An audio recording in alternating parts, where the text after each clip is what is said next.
Nos comprometemos. Expectativa, buena formación. Bien las tareas. Ser doctora. Aprendizaje. Formar.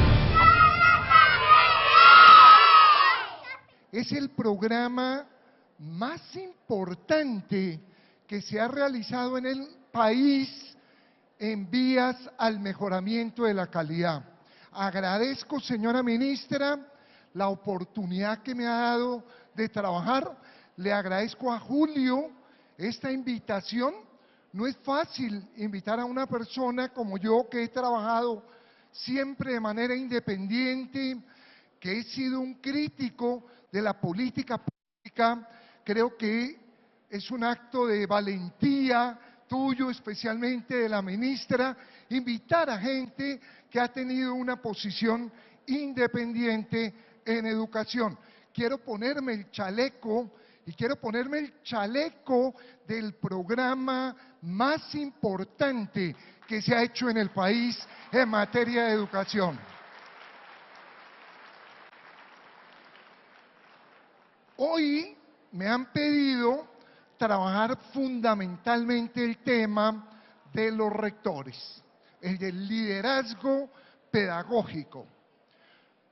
Voy a iniciar con una pequeña reflexión sobre el concepto de calidad y a partir de allí mostrar lo que desde mi perspectiva se podría hacer para continuar este programa, para profundizar el programa. Creo que estamos en la línea correcta. La idea es cómo vamos a continuar a partir de aquí. Lo primero que quiero llamar la atención es que cuando uno habla de calidad de la educación, no solo puede tener en cuenta los resultados de unas pruebas.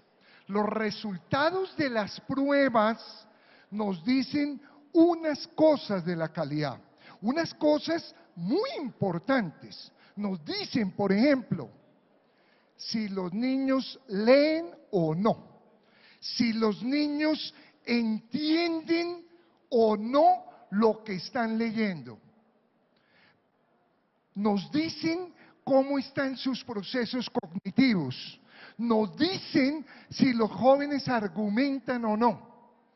Pero la calidad de la educación es más que eso. Yo conozco colegios con buenos resultados en pruebas de estado, pero cuya calidad no es buena. Y conozco muchísimas escuelas del país que tienen bajos resultados en las pruebas de estado, pero que tienen una gran calidad. ¿Por qué? Porque cuando hablemos de calidad, y si estamos en un programa de mejoramiento de la calidad, tenemos que tener muy claro eso, no solo intervienen los factores de tipo cognitivo, también es necesario preguntarnos, ¿lo que estamos enseñando es pertinente? ¿Es lo que los jóvenes necesitarían aprender? ¿Aprendemos cosas que les sirven en la vida? ¿Estamos dotando a los jóvenes de herramientas para vivir?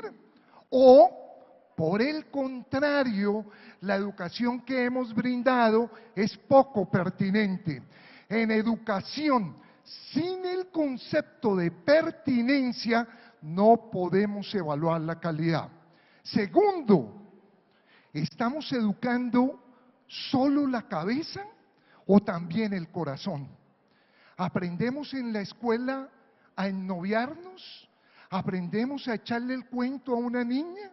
¿Aprendemos si la niña que está bailando conmigo quiere bailar la siguiente canción? Es decir, las cosas importantes de la vida. ¿Aprendemos en la escuela a manejar el dinero? ¿Aprendemos a organizar una fiesta? ¿A gozarnos un amanecer? ¿O la escuela sigue siendo una escuela que solo aborda lo cognitivo? Sin el concepto de integralidad, tampoco podemos hablar de calidad de la educación. Y si estamos en un programa de mejoramiento de la calidad, tendremos que elevar la pertinencia, la integralidad Y algo que este programa es el primero en la historia, la equidad. Están recibiendo los niños de las distintas regiones del país todo el apoyo que necesitan, o tenemos unos logros distintos para unas regiones que para otras, para unos géneros que para otros, para unas clases sociales que para otras. Es decir, para hablar de calidad, además de las pruebas, además hay que incluir el concepto de pertinencia, el de integralidad y el de equidad. Y lo más importante, el problema si la calidad es baja, el problema no es que los niños no sepan ciencia, ese es un problema menor. El problema no es que los niños no sepan los símbolos químicos, eso es insustancial. El problema no es que los niños no sepan geografía, el problema no es que los niños no sepan raíces cuadradas, el problema es que si no tenemos educación de calidad, no construiremos un país democrático. Si tenemos una educación de baja y de desigual calidad, no somos una democracia. Podemos llamarnos democracia en un país donde el 50% de los niños no entiende 2 párrafos. A los 15 años, nuestros jóvenes todavía no pueden hacer lectura de las macroideas. ¿Se puede llamar eso una democracia? Con la educación que tenemos, todavía no. La educación es el mejor instrumento que hemos diseñado para formar la democracia. Ya lo decían los filósofos a lo largo de la historia. Kant decía que el papel de la educación era formar mayores de edad, es decir, individuos que con su propio criterio pudieran tomar las decisiones. En Colombia hay muchos mayores de 18 años, pero todavía, tristemente, hay pocos mayores de edad. Necesitamos mejorar significativamente la calidad de la educación para construir democracia. Aquí no estamos jugando el futuro. Yo siempre he oído esta tesis, que hay que invertir en educación. Yo voy a discrepar de esa tesis. Hitler invirtió en educación. No se trata de invertir en educación, se trata de invertir en una nueva educación, en una educación que dote de herramientas a los jóvenes para vivir la vida, en una educación que enseñe a pensar, que enseñe a sentir, que enseñe a amar, que enseñe a convivir. No se trata solamente de invertir en educación, se trata de invertir en una educación de mucho más alta calidad. Hay cosas que se han hecho y hay cosas que van bien. La ministra usaba un término que me parece muy adecuado. Hay que construir sobre lo construido. ¿Qué ha avanzado el país? El país ha avanzado muchísimo en tener un sistema completísimo de seguimiento de la educación. Tal vez somos el país de toda América Latina que tiene mejores pruebas. Tenemos pruebas en tercero, en quinto, en séptimo, en noveno, en 11. Ahora diseñamos la Saber Pro. Eso nos va a permitir comparar. Eso es un grandísimo logro. Yo he comparado las pruebas Saber con las pruebas PISA y les confieso, me gustan más las pruebas nacionales. Son unas pruebas mejor concebidas desde el concepto de competencia. Ese es un gran logro. Tenemos a los niños en la escuela. Avanzó la cobertura. Eso es un logro que es muy valioso en cualquier democracia. Nos faltan los niños más pequeños. El país tiene que pelear para que los años de escolaridad básica, obligatoria y gratuita no sean hacia arriba, sino sean hacia abajo. No pueden No pueden los niños de los estratos marginados, los niños más castigados por la sociedad, no pueden llegar al primer grado en una clara desventaja como hoy lo están llegando, porque no tenemos educación pública de la primera infancia. Pero hemos avanzado en cobertura. Tenemos uno de los logros más importantes en pedagogía. En las pruebas latinoamericanas, Colombia se presenta a todas las pruebas, a PISA, TIMSS, PIRLS, el laboratorio latinoamericano, y desde hace 15 años. Y tenemos en los resultados del laboratorio latinoamericano el mejor resultado después de Cuba. Y el resultado lo tenemos no en las grandes ciudades, no en los colegios de élite, sino los tenemos en el proyecto conocido como Escuela Nueva. Y ese proyecto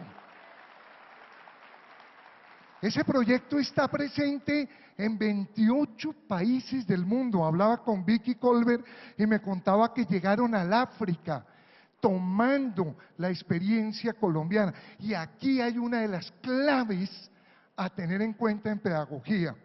No tiene las mejores instalaciones Escuela Nueva. No tiene la mejor infraestructura.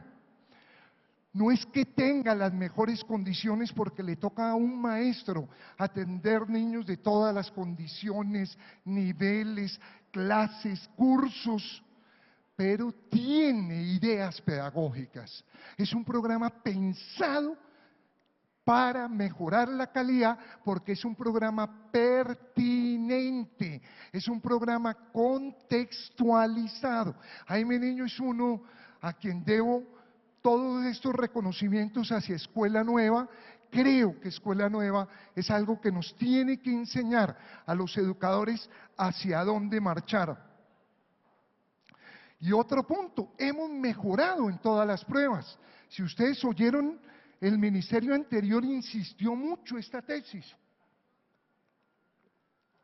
Cada vez que nos presentamos en PISA, avanzamos. Cada vez que nos presentamos en TIMSS, avanzamos.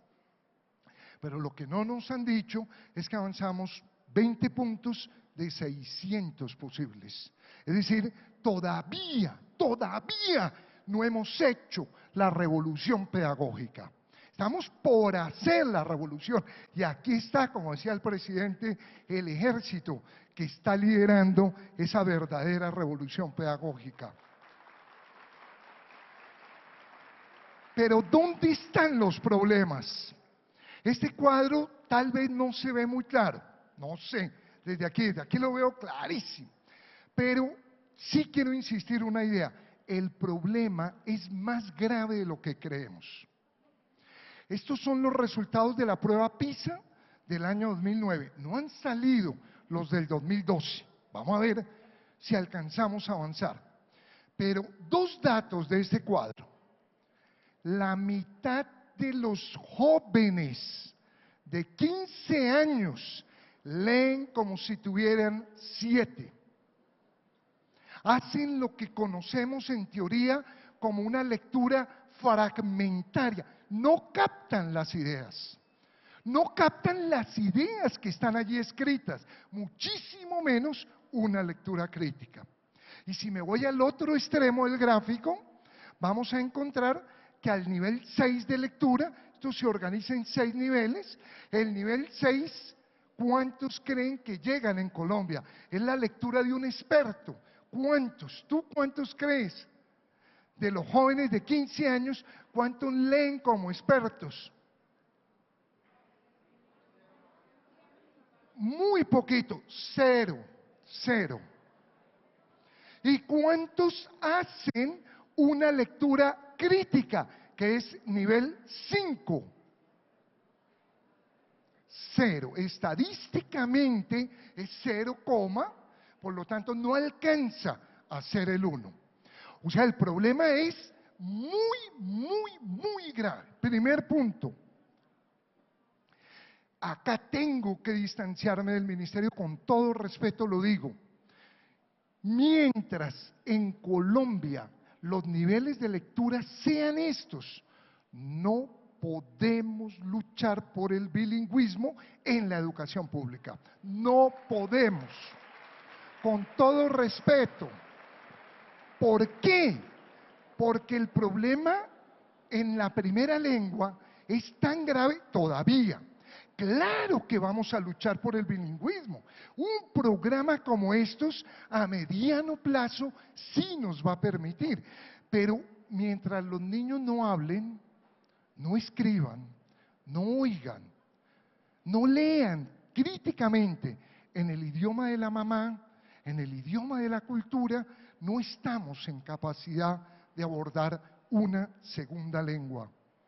Un segundo problema, en las pruebas internacionales venimos mejorando, pero en las pruebas nacionales no.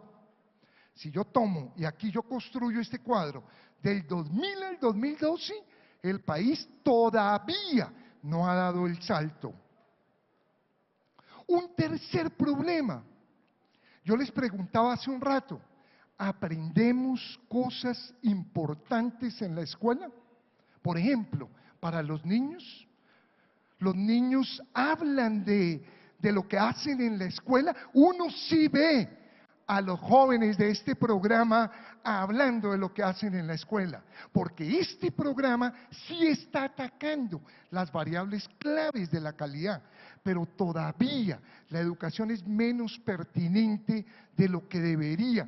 Por eso les preguntaba, ¿por qué los niños hacen esta pregunta todo el tiempo? Perdón, profe, ¿y esto para qué sirve? Esa es una pregunta muy profunda, esa es la pregunta más importante de la educación. Y los maestros solemos decirle a los niños que usted cree que esto no es importante, pero que esto es importantísimo para el próximo año. Ah, no, que cálculo, si usted no entiende cálculo 1, no va a entender cálculo 2. No, eso es una trampa. En realidad, lo que están aprendiendo ellos es lo que necesita el país.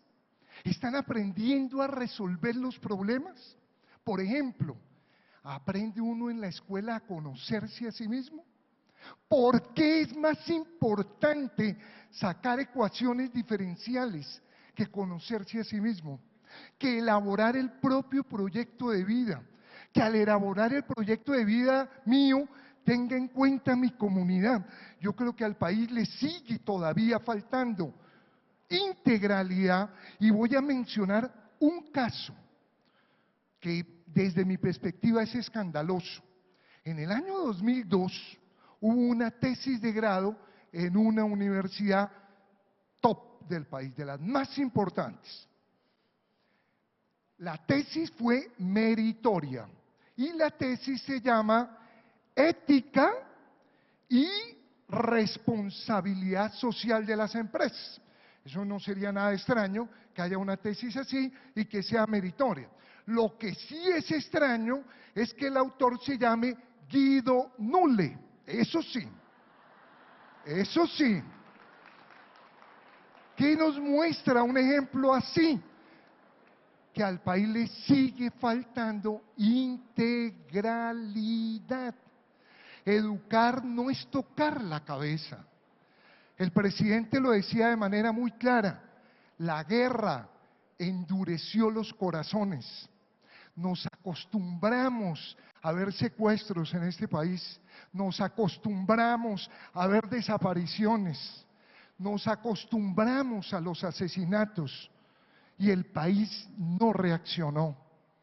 Necesitamos una escuela que trabaje cabeza, corazón y músculo.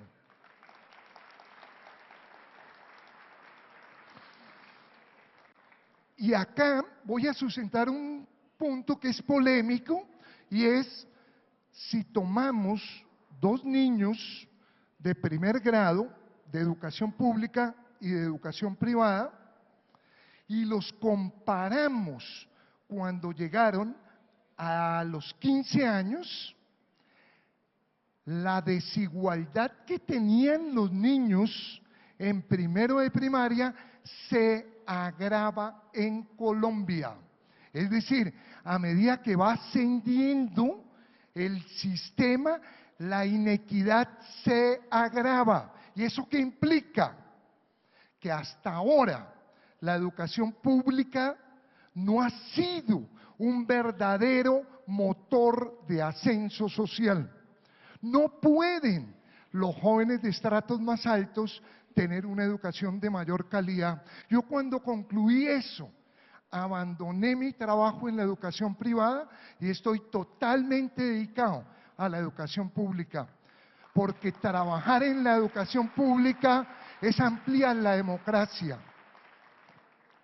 Y más grave, si comparamos hombres con mujeres en PISA en el año 2009 y ordenamos los países, vean lo dramático que pasa. Colombia es, para el año 2009, de los 65 países que se presentaron a PISA, el país más inequitativo en logro. Es decir, si ordenamos los resultados, ¿en qué país hay más desigualdad entre hombres y mujeres en ciencias? Ese país se llama Colombia. Y si lo hacemos en matemáticas, ese país se llama Colombia. Y si lo hacemos en lenguaje en los 65 países, las mujeres están por encima de los hombres. Pero el país, muy bueno, ¿no? Pero el país donde la distancia es menor es Colombia. Lo que llama la atención es que estos temas tienen que ser objeto de debate, de discusión, de investigación, de análisis. Aquí hay problemas curriculares, por ejemplo, que el país tendrá, una vez aborde el tema de la calidad, a asumir. La primera conclusión puede no gustarnos a todos, pero es la conclusión a la que yo he llegado. A mí me preguntaba Naciones Unidas cómo podríamos hacer para que gracias a la educación saliera la gente de la pobreza. Y yo les decía, para eso antes hay una condición, hay que sacar a la educación pública de la pobreza en la que está. Con esta educación que hemos tenido, no podemos todavía sacar a la gente de la pobreza. Segundo punto que quiero reflexionar, ¿de qué depende la calidad? Porque hay países que les va mejor que otros, porque hay ciudades que les va mejor que otros, porque hay países que vienen avanzando y otros no. ¿Por qué, por ejemplo, está el fenómeno de Polonia, uno de los casos más emblemáticos del mundo de mejoramiento en la calidad en los últimos 20 años? ¿Por qué algunas ciudades norteamericanas avanzan, pero por qué como país Estados Unidos todavía no avanza? Obvio, es una pregunta muy compleja, pero quisiera insistir, los estudios, y se han hecho múltiples estudios, nos permiten concluir que algunas de las cosas que creíamos que eran fundamentales no son fundamentales. Por ejemplo, tiene eso que ver fundamentalmente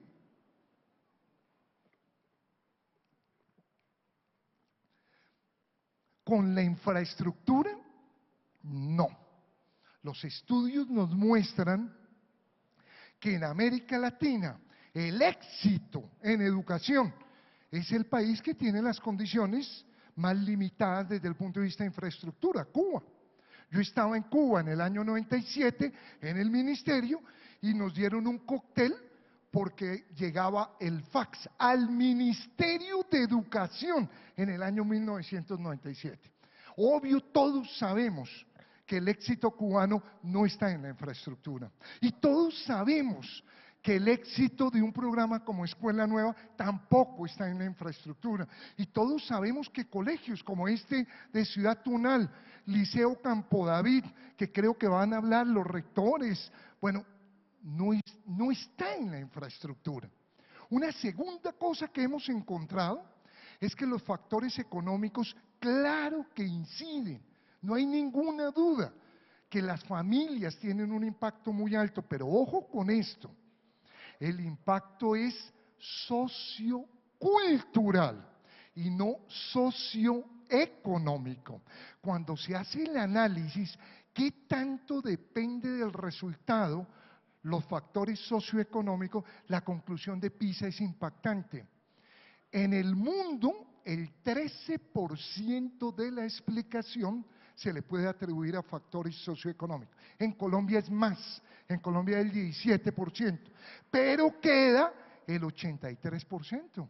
Y el 83% no depende de factores socioeconómicos familiares. Y si dependiera de factores socioeconómicos, la potencia en educación básica sería Estados Unidos, o sería Inglaterra, o sería Alemania. Alemania tiene colegios de muy alta calidad, pero tiene un problema de equidad, porque tiene distintos sistemas educativos. Tiene mucho que ver, como siempre han presupuestado los maestros, el número de estudiantes. Todos los países industrializados hace 40 años concluyeron que esta era la variable clave. ¿Y qué hicieron? Redujeron el número de docentes, o sea, de estudiantes por salón de clase. ¿Y cuál fue el efecto? Ninguno. No hubo. Vean lo que les voy a decir. No hubo. No hubo. Salvo en los primeros años. Todos los estudios nos mostraron que si usted divide un grupo de 40 cuando tienen 15 años, no hay impacto en la calidad. Y como la mayoría de pruebas se aplica a los 15 años, la conclusión mundial es esa.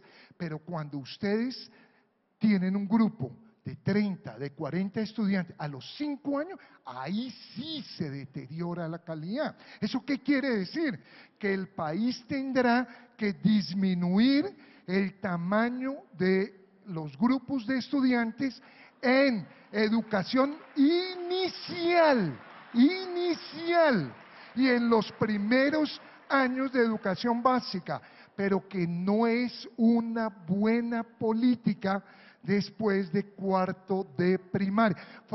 Bill Gates reconoció esto hace poco, dijo: tengo que confesar que me equivoqué, construí 100 escuelas con grupos pequeños, con tamaño pequeño de la escuela, creí que esa era la variable y después me di cuenta que esa no es la variable. Ya vamos a llegar que sí hemos encontrado como las variables totalmente decisivas.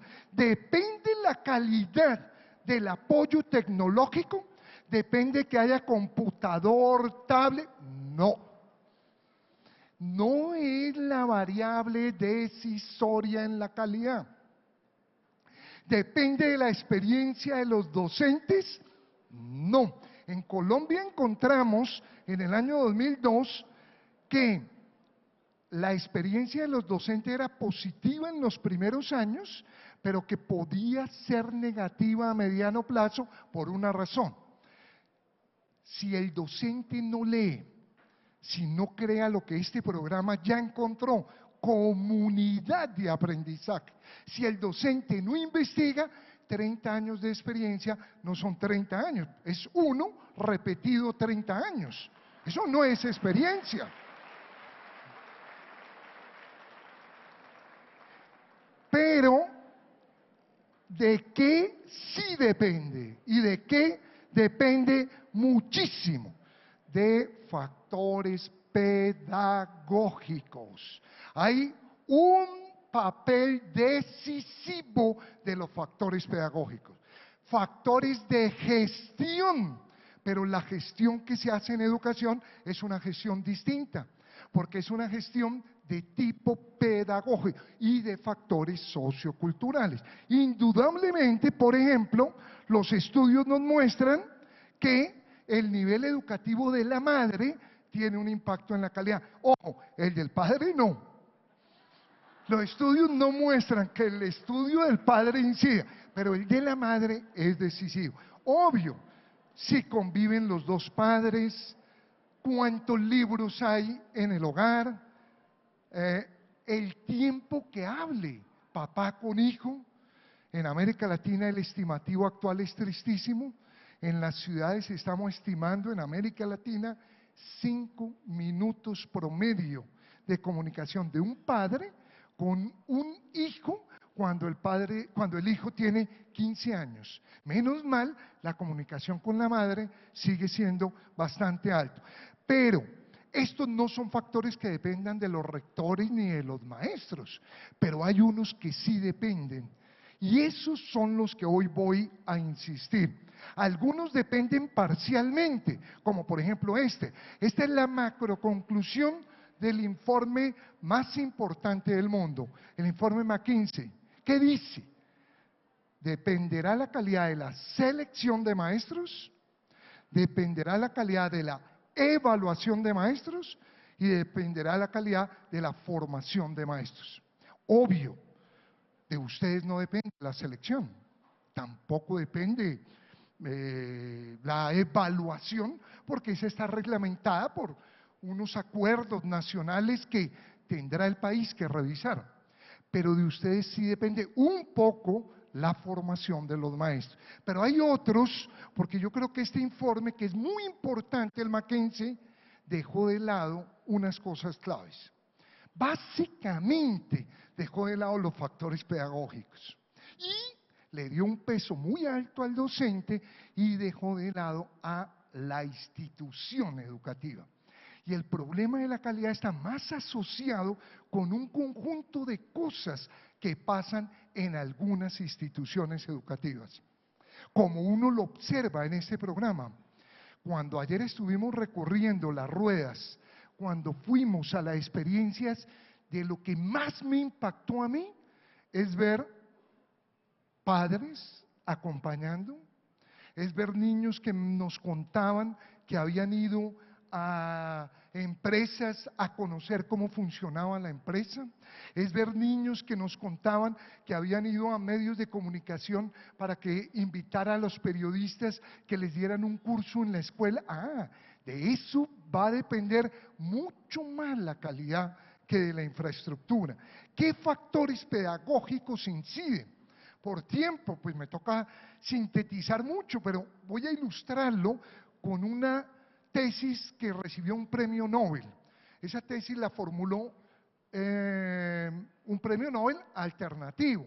Alfred Magniff, en Chile, formuló esta tesis. Una cosa es que un país crezca, es decir, que haya más producción, es decir, que haya más productos, que haya más intercambio de esos productos, y otra cosa es que eso beneficie a la población. Y él estableció una distinción muy profunda entre aprendizaje y desarrollo. Pues en educación tendremos que hacer lo mismo. Y esa es la pregunta de un modelo pedagógico.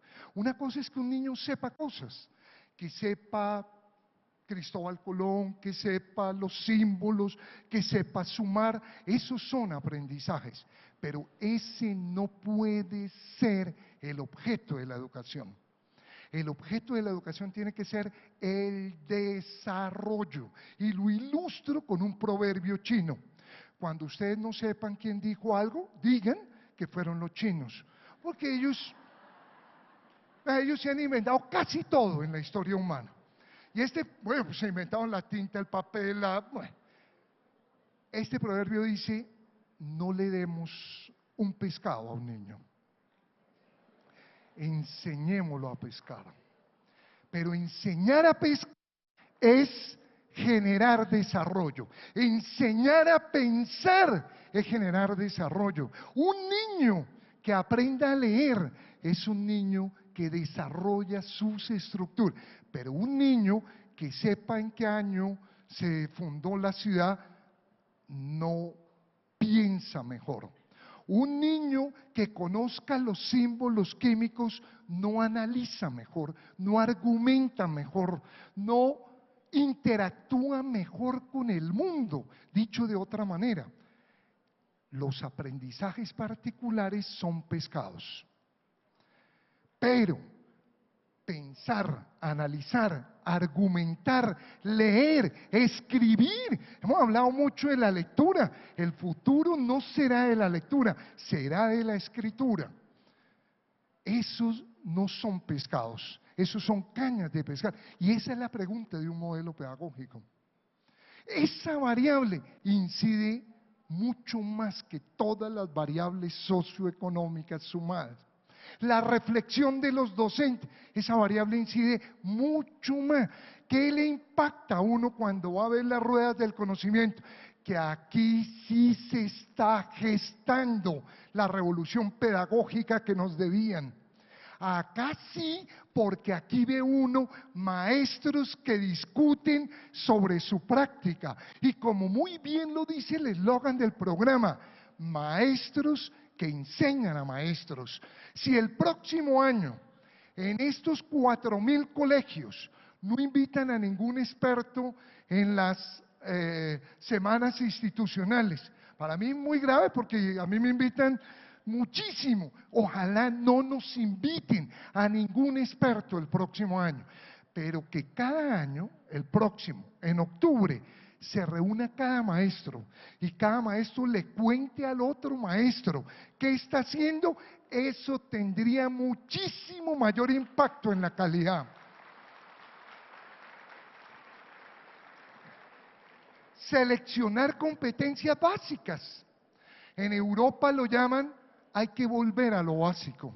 César Coll dio una charla con un título bellísimo, ¿qué es lo básico de la educación básica? Esa es la pregunta, esa es la pregunta pedagógica más importante. Yo le añadiría, ¿qué es lo imprescindible?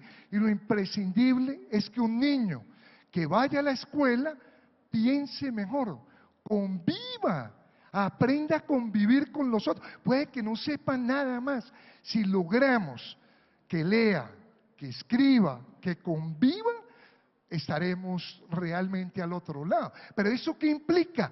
Seleccionar competencias básicas. En Estados Unidos lo llaman todavía más lindo, menos es más.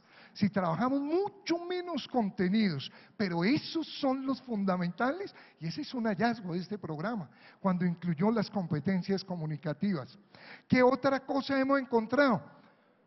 Que trabajar en equipo es decisivo en la calidad, y en este país todavía no hemos aprendido a trabajar en equipo. Yo he hecho esta prueba, le doy el examen del profesor de sociales al profesor de matemático de 7º grado. ¿Saben qué pasa? Se raja, se raja. Y después le doy la prueba al profe de matemáticas de sociales, también se raja. No tenemos todavía un trabajo donde todos apuntemos para el mismo lado. Ese fue el hallazgo de la Ley General de Educación. Construir proyectos educativos institucionales. Y en este mismo salón, cuando el exministro Jaime Niño era ministro de Educación, vinieron mil proyectos educativos institucionales, pero se nos burocratizaron los PEI. Los PEI están archivados en las oficinas de los rectores. Los PEI no son hoy por hoy los que están impulsando el cambio de la educación. Hay que volver a relanzar el PEI y hay que aprender a trabajar en equipo. La idea es muy sencilla. Si 5 personas empujan un carro para lados distintos, ¿qué le pasa al carro? Eso es lo que nos ha pasado con nuestro sistema educativo. Yo he asistido a 10 foros de articulación de la media con la superior. ¿Por qué se hace? Porque no está articulada. Si estuviera articulada, pues ya no volveríamos a hacer los foros. Necesitamos crear comunidades de aprendizaje. Necesitamos que todos vayamos para el mismo lado y que todos vayamos hacia las competencias básicas esenciales. Y factores de gestión, sí, sin ninguna duda, hay varios factores de gestión.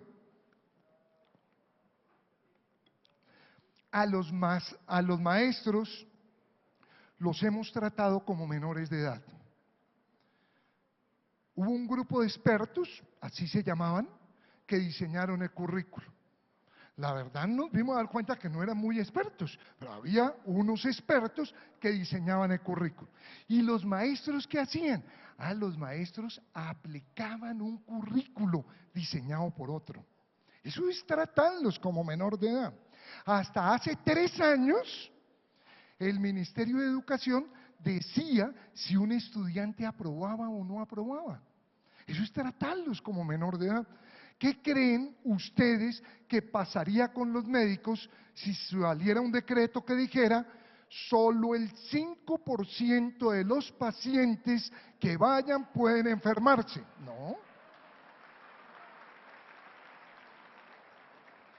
¿Y cuál fue el costo de ese tipo de manejo con los maestros? Que los maestros hoy no se empoderaron de su trabajo. Los maestros no son en el sentido estricto profesionales de su trabajo. Como los tratamos como menores, como les dimos los currículos, como fueron currículos homogéneos, entonces el maestro no se empoderó. Y el rector tampoco.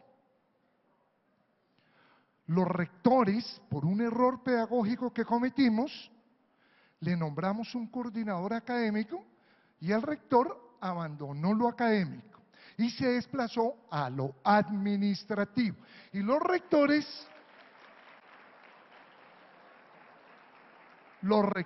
actuales, si uno llega y visita un colegio y le pregunta, perdón, ¿cuál es el PEI de ese colegio?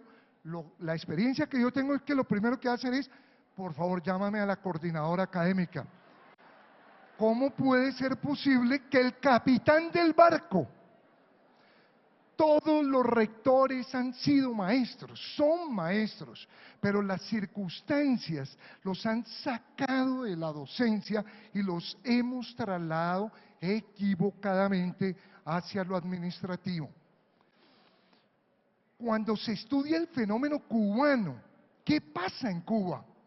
¿Por qué sin computadores? ¿Por qué en condiciones tan adversas tienen los resultados que tienen? Obvio, variables clave, docentes, con unos niveles de formación, todos son con maestrías, pero una variable decisiva, clima institucional, la manera como se trabaja en la institución, o sea, trabajo en equipo para un mismo fin. Otras variables, la autonomía.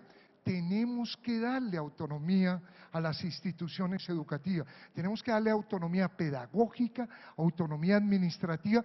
Podemos condicionar la autonomía a ir mejorando en los resultados, pero los estudios muestran que es muy favorable la autonomía. También hay que entender que como los maestros no han sido autónomos, cuando se les entregó diseñen sus propios sistemas de evaluación, también se asustaron de la propia autonomía que se les concedió. Esta es una cita que tomo para insistir en el tema del liderazgo pedagógico del informe McKinsey, que como digo, ubicó unas variables, pero dejó de lado otras, sobre todo las pedagógicas y las de la institución.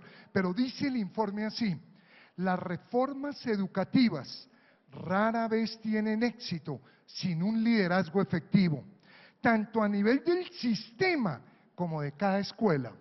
Un estudio determinó que no existe un solo caso documentado de una escuela que haya podido cambiar la trayectoria de los logros de sus alumnos sin contar con un fuerte liderazgo. De manera similar, no hemos podido hallar un sistema educativo que haya sido transformado sin contar con un liderazgo sostenido, comprometido y talentoso. Segunda conclusión, los factores pedagógicos inciden más de lo que en general creemos los maestros, y los factores institucionales han sido un poco opacados por el alto peso que se le ha dado a la variable docente. Yo creo que este programa, y creo que en eso estamos todos de acuerdo, ha ubicado una de las variables claves de la calidad. ¿Cuáles? Uno, el concepto de formación que tiene en cascada. El hallazgo de este programa es que llega al aula. El hallazgo es que el maestro del aula está acompañado. Y está acompañado mediante un sistema muy bien pensado con criterios de muy alta calidad, hacer la selección. Yo he trabajado con el equipo de formadores y yo que llevo 30 años dando charlas por toda América Latina, tengo que decirlo públicamente, no había encontrado un grupo de tan alto nivel de reflexión como el que encontré en estos 100 formadores del programa PTA. Un aplauso para los formadores. Cosas claves del programa, las competencias comunicativas. Bueno, esto sí ha sido un hallazgo.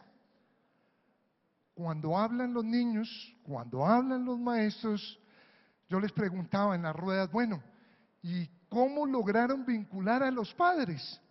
Me decían, bueno, es que siempre los llamamos a los padres para regañarlos, que su hijo no trajo, que no hizo. Decidimos llamarlos a leer. ¿Y qué pasa? No, ahora el problema es que nos tocan clase hasta las altas horas de la noche porque se generó una nueva relación con padres de familia en torno a esta competencia comunicativa. Y no basta ir a los colegios, con lo que uno oye a los muchachos hoy hablando, hoy en el conversatorio de la ministra inicial, en las experiencias significativas, estamos tocando variables sensibles. Los niños hablan mejor. Y eso es muchísimo más importante que todo lo que les veníamos hasta hace poco enseñando de informaciones de tipo particular.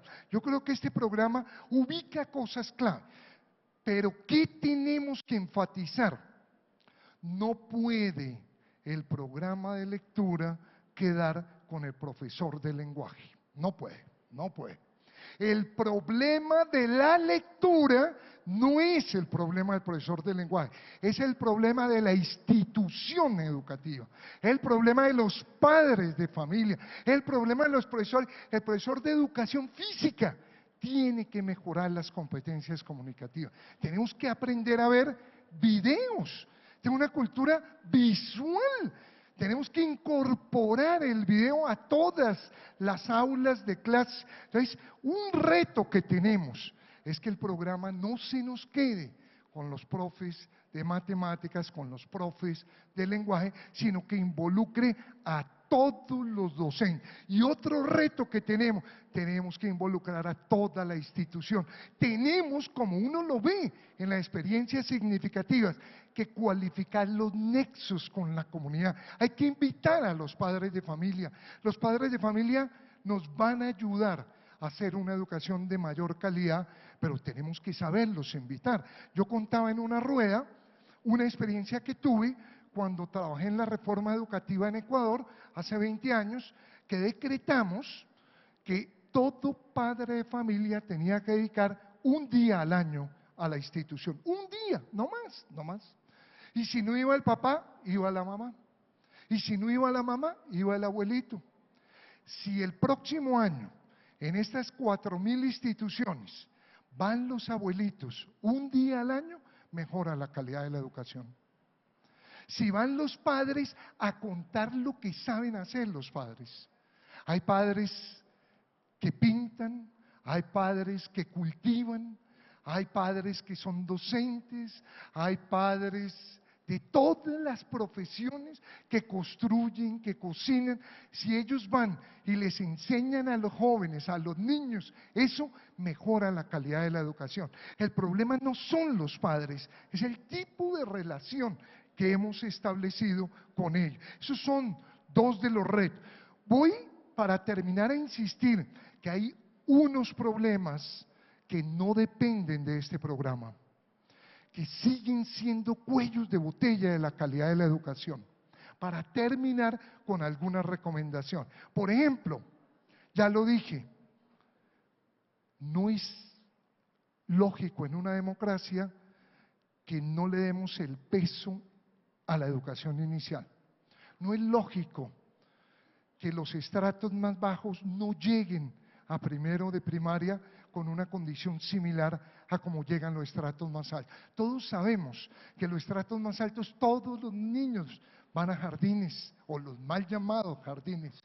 Necesitamos, y este es un cuello de botella, priorizar esa educación inicial. Tenemos un sistema de selección de los docentes que hay que decirlo con tristeza. En las pruebas saber del grado 11, cuando ingresan a la universidad, el puntaje más bajo que se obtiene es el puntaje de las facultades de educación en los jóvenes cuando ingresan. Es un promedio de 59. Más complicado. En todas las facultades, los puntajes más altos actúan como mecanismo de protección a la deserción. Dicho de otra manera, los mejores puntajes no se van de la carrera, salvo en una, es en educación. El país tendrá que mejorar el problema de la selección de los docentes. Y el problema de la selección es muy complejo, porque involucra múltiples tipos de factores. Uno, el salario de un docente es 38% más bajo que el salario de otro profesional. El país tendrá que hacer un esfuerzo, tendrá que encontrar múltiples mecanismos, no solo económicos, no solo, múltiples mecanismos. Tendrá, por ejemplo, si al ingreso la cosa es grave, cuando vemos las pruebas Saber Pro del año 2009, 10, 11 y 12, el puntaje más bajo en lectura crítica lo obtienen los maestros frente a todas las demás profesiones. Eso quiere decir que, triste hay que decirlo, son problemas muy complejos, pero que están generándonos cuellos de botella para resolver el problema de la calidad. En lectura, en razonamiento cuantitativo y en escritura, nuestros egresados de las facultades de educación todavía hay un problema muy grave y el país tendrá que enfrentar el problema de la formación de los docentes. En Ecuador acaban de decretar cierre de todas las facultades de educación, todas las facultades. Crearon una nueva universidad, esa nueva universidad trabaja con profesores extranjeros, 650 docentes llegan dentro de 15 días de España, 150 llegan un mes después para generar la gran universidad. Yo no digo que esa sea, no, pero estoy mostrando que el problema de la formación es grave en América Latina, tendremos que enfrentarlo. En Colombia se ha bloqueado sistemáticamente la evaluación de docentes. El sindicato, que cumplió un papel importantísimo hasta el año 1994, cuando lideró el gran movimiento pedagógico, hoy ha bloqueado el sistema de evaluación. Y es obvio, si no ubicamos las debilidades de los docentes, si no ubicamos las debilidades colectivas de los docentes, si no asociamos eso con programas de formación, aquí también va a haber otro cuello de botella muy complejo frente a la calidad. Y hay factores de gestión. No es lógico, no hay incentivos a los buenos maestros en Colombia. No es lógico que una entidad privada dé un premio al mejor maestro.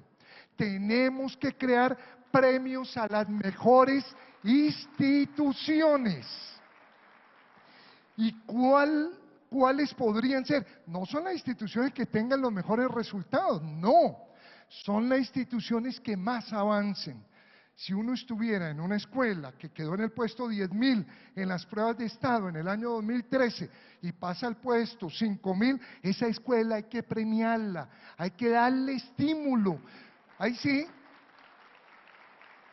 como dice Joaquín Sabina, que ser valiente no salga tan caro. Y en Colombia ha salido costoso. Los innovadores no tienen apoyo. Hay muy buenos maestros en el país. El problema es que esos buenos maestros no trabajan en equipo, no reciben el apoyo necesario, no reciben los estímulos de formación para continuar. Entonces, no vale la pena el esfuerzo. Y ya para terminar, quisiera, pues, bueno, también esta es una última idea en los cuellos de botella. La educación es algo tan importante que no puede estar en manos exclusivamente de la clase política. No puede. Hay que invitar a los empresarios, hay que invitar a los investigadores, hay que meterle ciudadanía a los programas. Creo que esta movilización que hace PTA va en muy buena dirección. Hay que llegar a un acuerdo sobre lo fundamental. No es lógico que en un país como Colombia haya un columnista en educación, uno, Pacho Cajiao. Ayer estaba un columnista, ¿cuántos hay de farándula? Eso dice el país, y eso implica que los medios de comunicación tienen que asumir un compromiso con la calidad porque son parte del problema y por lo tanto van a ser parte de la solución. Yo, para terminar, voy a dar algunas estrategias, algunas recomendaciones muy pensados hacia el liderazgo, enfatizando esto. Uno, factores de tipo pedagógico; dos, unos de gestión; y tres, de relación entre la escuela y la sociedad.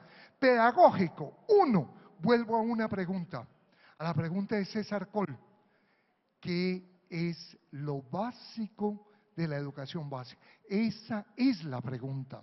Le agrego, ¿qué es lo imprescindible? Y reitero lo que he dicho: a la educación básica uno debería ir a desarrollar las competencias básicas, no más, no más. Todo lo demás está en Internet. Pero la competencia para convivir, no. Esa sí la tienen que tener los muchachos. La competencia para pensar, no. Esa no está en Internet, ojo. Entonces, si tuviera que resumir, diría tres cosas. Competencias comunicativas. ¿Dónde ve uno el impacto de este programa? En que captó lo que ya había captado Escuela Nueva, que un texto sí puede generar una revolución. Y los textos de este programa uno lo capta muy claro en este encuentro. Los textos están gestando una revolución. Y sobre todo porque están concentrados en competencias comunicativas. Esa es la educación básica. Dos, en pensar, y tres, en convivir. Y como he dicho, eso es problema de toda la institución, no solo de los profes. Segundo, tendremos que mejorar la pertinencia. ¿Cómo? Invitando a padres, oyendo a los padres. Invitando a los maestros a repensar el PEI, oyendo a los maestros, invitando a los estudiantes. Los estudiantes tienen mucho que enseñarnos sobre estos conceptos de pertinencia. Tres, también lo señalé en la reflexión, necesitamos una educación muchísimo más integral, de la cabeza, el corazón y los músculos. Necesitamos que haya docentes de las distintas áreas. Necesitamos que haya cursos de formación. Muy bien, cualquiera puede reconocer que conocerse a sí mismo es una tarea fundamental, pero ¿quién ha enseñado a los docentes a eso? Necesitamos generar cursos de inteligencia emocional, que los maestros aprendan cómo trabajar una autobiografía. Cuando se le preguntó a los maestros de Bogotá, el 87% de los maestros de Bogotá, en un trabajo lindísimo que dirigió Rocío Londoño en el IDEP, dijeron: creemos que es mucho más importante lo emocional. Ahora, yo no estoy de acuerdo con ello, pero sí creo que tiene que ser más integral la educación. O sea, cabeza, corazón y músculo. Entonces necesitamos muchísimo mayor integralidad. Esas son 3 ideas pedagógicas. Y a nivel de gestión, pues hay una que le corresponde al país. Tendremos que resolver el problema de la selección de maestros y de la formación de maestros. No puede un país aceptar que está siendo formado por los estudiantes que al culminar la educación tienen los peores puntajes en lectura, escritura y razonamiento numérico. Eso va a tocar una discusión muy profunda. La sociedad civil le tiene que poner en debate a las facultades de educación, a las normales. Hoy hay acá un debate, pues creo que es parte del problema. Necesitamos atacar un problema tan complejo como el de quienes llegan a la docencia. Tenemos que atraer a los mejores profesionales, tenemos que becar a los mejores profesionales, tenemos que buscar distintos mecanismos para que quienes eduquen sean los mejores del salón. Quinto punto, y ya recomendaciones cerrando: si en cada colegio, como ustedes lo están haciendo, hubiera a la semana una reunión de profesores, mejoraría la calidad de la educación. Los maestros tienen que ser formados por maestros. Quien más le puede decir a un docente si está bien, mal, regular, es un compañero. Cuando eso se hace, se impresionan los compañeros y dicen: yo no sabía, ¿usted viene haciendo esto? ¿Hace cuánto? No, hace 26 años. No nos conocemos entre nosotros. Necesitamos generar condiciones para aumentar la reflexión de los docentes. Necesitamos fortalecer el liderazgo. Yo con todo respeto lo digo, todo rector ha sido maestro. Los rectores son los capitanes de los barcos. No es lógico que no tengan ni una sola hora de clase. Yo sí propongo que todo rector de este país tenga 2 horas de clase, 2 horas.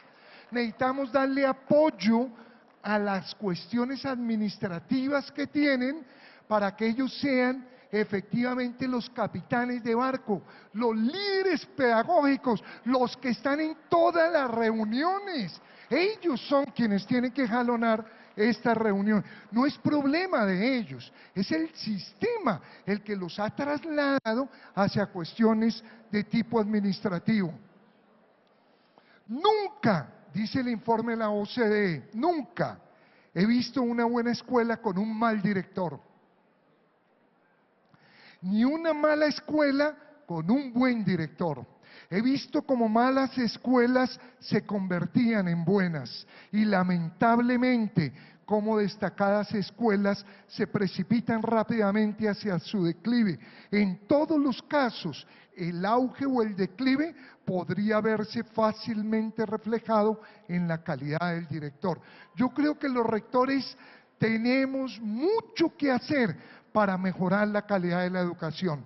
Ese ha sido un poco el mensaje. Termino con: habrá que evaluar a los maestros.